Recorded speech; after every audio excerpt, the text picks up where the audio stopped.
Hey everybody, welcome back to the channel for another comment reading, question answering, getting to know us type thing. It's like speed dating, but more fun.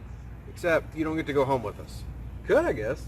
Like if they wanted to come over here, but we don't really have a house for entertaining.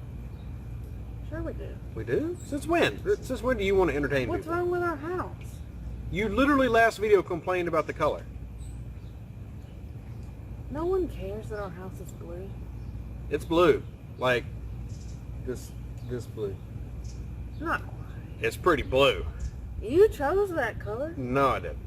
Nah, I wanted a neutral color. Well, that ain't neutral. Anyway, we're gonna answer questions. We'll talk about how we met. To tell the real story or the fake story. We don't know which one. A happy story or a funny story from us being together, which we already picked out which one, which I think is hilarious. You're probably gonna think it's probably not as funny, but I think it's hilarious. And then we'll just talk about how we got into gaming and Twitching and YouTubing and what we started off with and all that other fun jazz.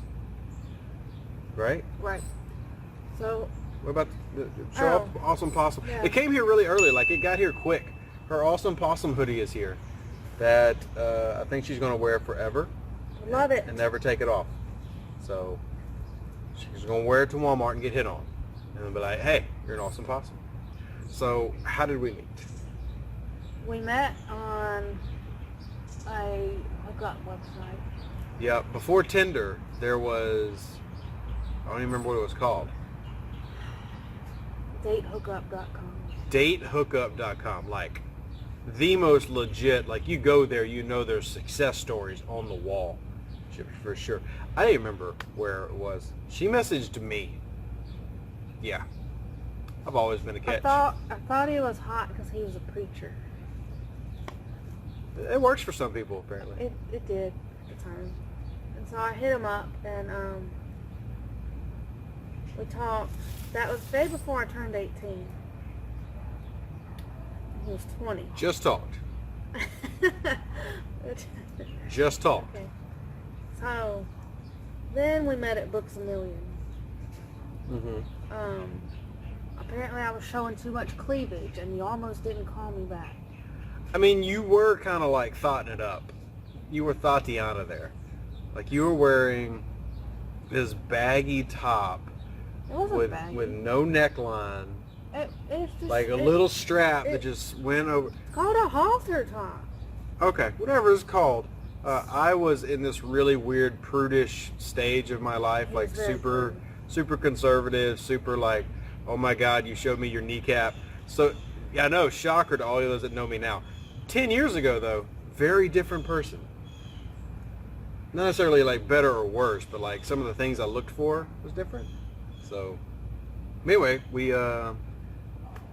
So, my first thought when I saw you for the first time. Yeah. You know what I'm going to say. No, I don't. I've told you this. It doesn't mean I remember it. Where are his eyebrows? Does he Thank have you. no eyebrows? Thank you. They're there.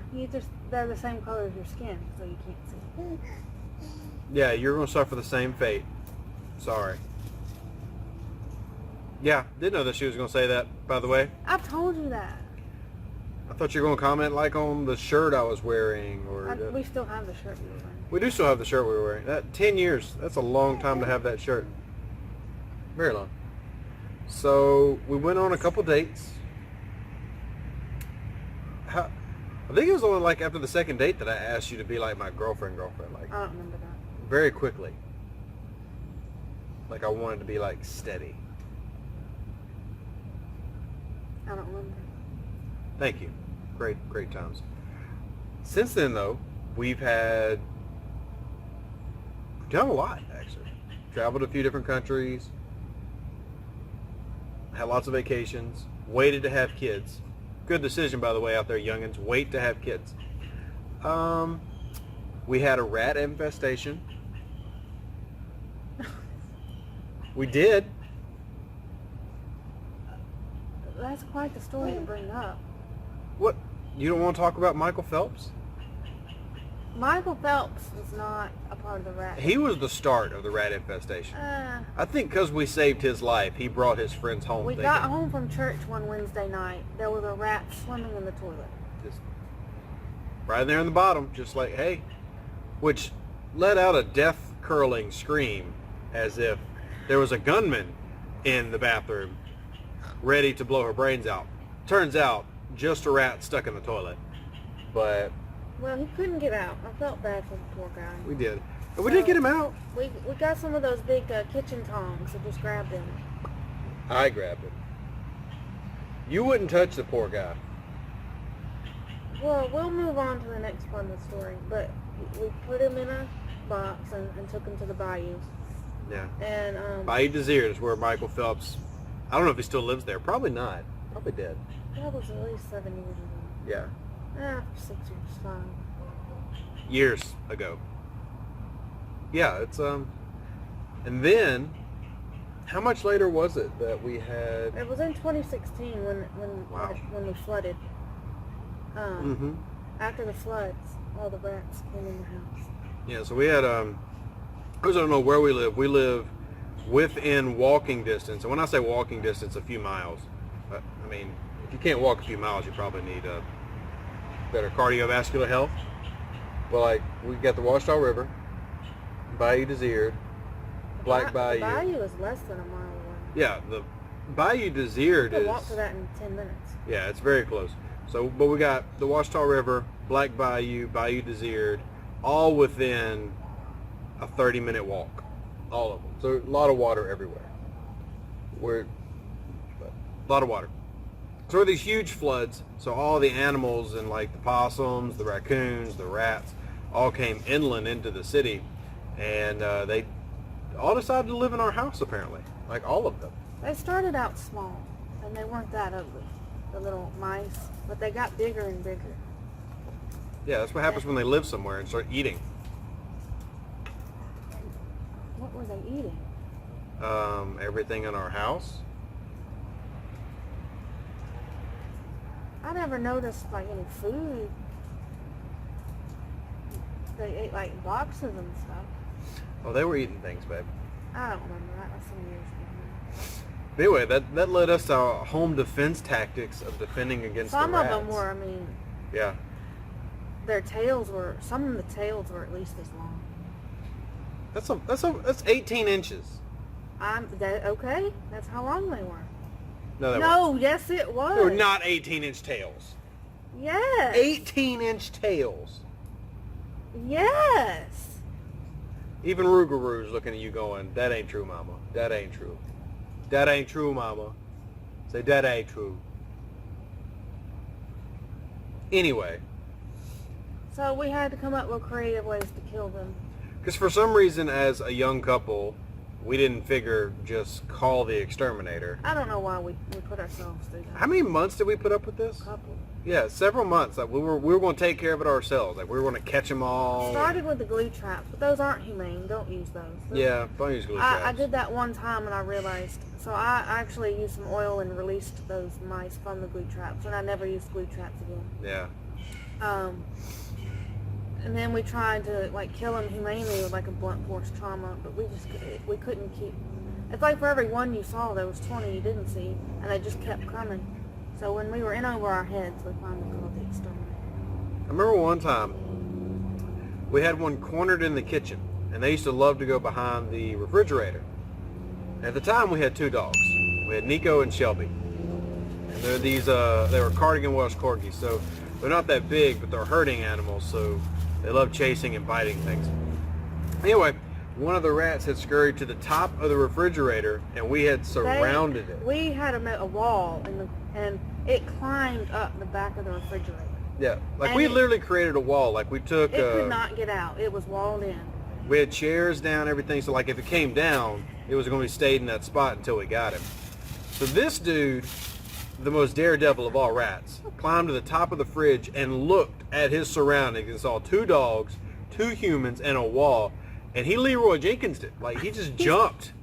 He sat on top of the refrigerator and jumped over our wall. Like, seriously, he went straight over the wall. Like, he gets props. Now, as soon as he went over the wall, 2 dogs went, ooh, chew toy, and slowed him down. And then I managed to get one of our cooking pots and smack right on top of him. My goal was smack on top of him to get him in the bowl and trap him. What ended up happening is smack on top of him, the bowl like crushed his spine. I felt really bad about that. And then we tried to use our bow and arrow to kill one of them. Yeah, you did. No, you did.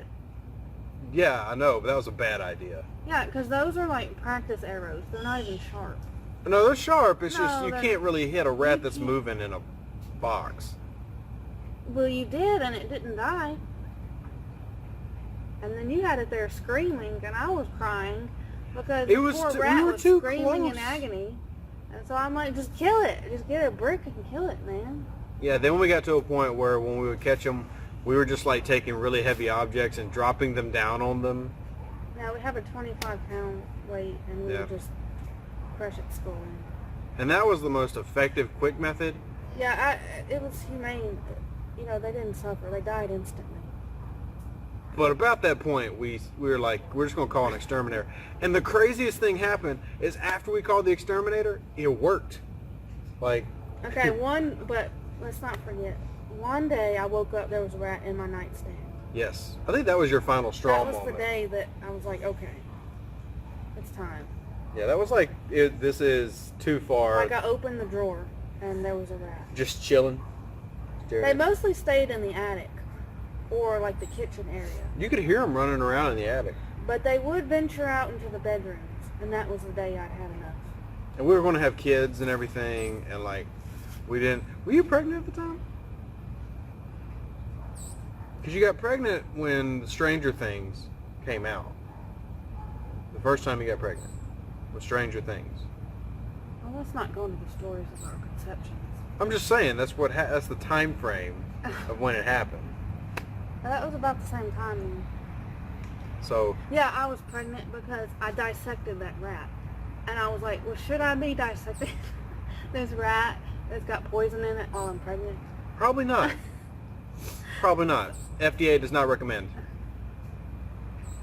So I had these scalpels I bought on Amazon. And I laid my rat out. It was already dead. Oh, you know. And I cut it. I had gloves on. I cut it open, and I took all its little organs out and looked at them. Biology class over here. Anyway, that is, if you ever had to deal with rats in your home, quite the adventure. Just call an exterminator. Pay the money. It's worth it. Of course, I guess it depends on your value worth, because even though I don't think the glue traps are humane, I don't know if the poison's exactly humane either. That's what they used. I don't know, but we can't just live with rats. Yeah, that was kind of like the thing, is we didn't want to like just go around glue trapping and inhumanely killing them, but then at the same time, it got bad. I mean, there was times where we would see 2 or 3 of them at one time.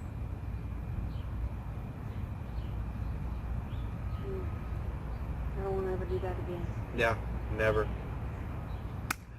Happier times. First video game you ever played that you remember? Probably Duke Nukem. Like the one on the floppy disk? I don't know. I don't think it was a floppy disk. I was born in the 90s. I'm not that old. Floppy. I think Duke Nukem even had a seat. Which one was it? The 2D one. The 2D? Yeah, and then I played 3D too. I'm sure somebody in the comments will tell us if the 2D was floppy and 3D, because I think 3D was on CD-ROM. I think 2D was on floppy. You know, you are 28. There was this game called Pickle Wars. Pickle Wars? Pickle Wars, yeah. And that was one of the first games I played. I think, now I started off, so like the first PC game I remember playing was called Secret Weapons of the Luftwaffe. And it was a fighter simulator. It was a World War II fighter plane game. It was actually pretty good for its era, like, pretty dope.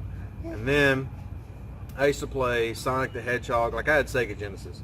So Sonic the Hedgehog, the Toads, every Madden game that came out back then, hockey games, NBA Jam, lots of sports games, kid. And then PC, started playing Warcraft 3, like the old school Warcraft, not when it was a big MMO like World of Warcraft. When we got together, I started playing Star Trek Online, and you had a problem with that when it was happening. I had a problem. Yeah, because I wasn't working enough, and I was playing Star Trek Online like 10 hours a day. You mean when you didn't have a job? Yeah, that. No, I think I was working for Hallmark at the time. Let's not get into all that. This is a fun video. Hallmark was a job, but not much of one. No, it wasn't much of a job. Wasn't much of a job. So you just got Watchdogs 3. Watchdogs Legion. It's really not called Watchdogs 3. It's the third one. Watchdog Legion. A few hours into it, it's amazing. Why is it amazing?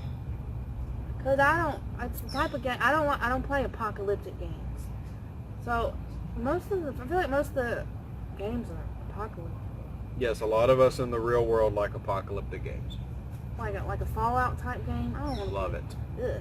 And so I like games that are like in the real world. Well, you know, it's not. It's like a futuristic. And you can hack everything. It's fun. What do you mean you can hack everything? I haven't played them, so. Like you can hack into security cameras. Like, what's the goal? What's the plot? What are you trying to do? Basically, it's set in London, and basically they just want to have control. And Who is they? I guess the government. Okay. I don't know. So it's an anti-establishment, anti-government type game. Yeah, you're basically a part of the resistance, and you're trying to build your team and, you know, be a part of the resistance to overthrow the tyranny. Okay. And it's futuristic, so. Now you told me you could play like as 9 million different people. You can any character in the game is playable. Now I don't know if this will come later, but some of the enemies I haven't been able to play as them yet. You probably have to work on like, you know, the resistance. They're still, not everyone's gonna just jump right in. But I looked it up. There's 9 million characters in the game, which is the same population as London. So they did that like that, which is cool. And literally all of them are usable? Yeah. Each pretty dope. character has their own identity. They each some of them have like special skills that would make you want to recruit that person so you could use those skills. Closing thoughts and statements?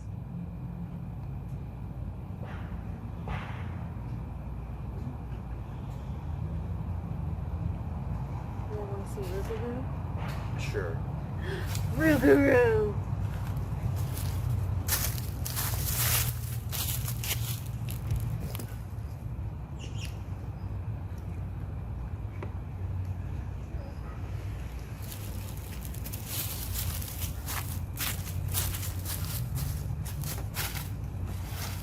Hey.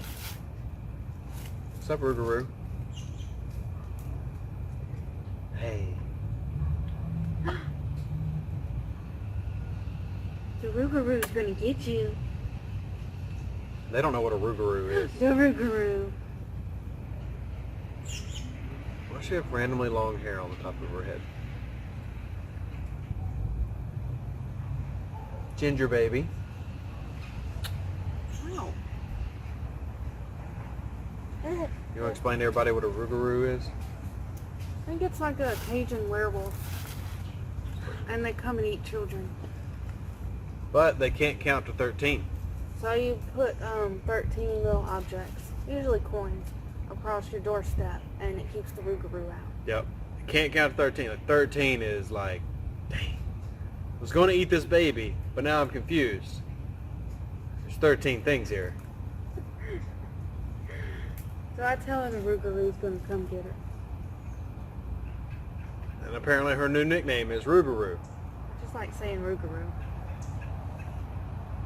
Rougarou. I think she just wants to play outside. It's too many mosquitoes. There's not many. We haven't even had a single mosquito. I just saw one on your arm. When? A few minutes ago. Well, hope you've enjoyed our, we didn't grab comments this time, we just kind of randomly talked about our family, our life, random memories, and you get to know us a little bit more. So hopefully you enjoyed that. Maybe? Maybe? Hope. We do. Can you do the live long and prosper? Wow. That was terrible. I can't do it. That was... I can't do it. You're just throwing up really decrepit gang signs.